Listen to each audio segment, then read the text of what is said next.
अस्सलाम वालेकुम। अक्सर लोगों को जो है बाल गिरना शुरू हो जाते हैं। बाल गिरते गिरते जो है उनके सर पे गंज हो जाती है। तो आज मैं आपको गंजपन का इलाज बताऊंगा, बाल गिरनों का इलाज बताऊंगा। अगर आपके बाल गिर रहे हैं तो वो रुक जाएंगे और गंजपन मतलब नए बाल आना शुरू हो जाएंगे। और ये चीज़ जो है मर्दों के लिए भी फ़ायदेमंद है और औरतों के लिए भी।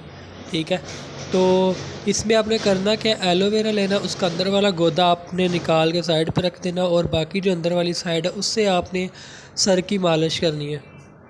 अच्छी तरह अपनी गंज की मालिश करनी है। मालिश करने के बाद उसको आधा घंटा छोड़ देना है। छोड़ने के बाद जो है कपड़े से या हाथ से साफ़ कर लें। साफ़ करने के बाद उसके बाद आपने ये आर्नी का ऑयल है, ये आप इस्तेमाल करना चाहें तब भी ठीक है, अगर नहीं तो फिर आप नारियल का तेल जो है वो इस्तेमाल कर सकते हैं। इससे जी आपने 10 से 15 मिनट फिर दोबारा इस तेल से मालिश करनी है। मालिश करने के बाद आपने छोड़ देना है, सो जाना और सुबह उठ के जो है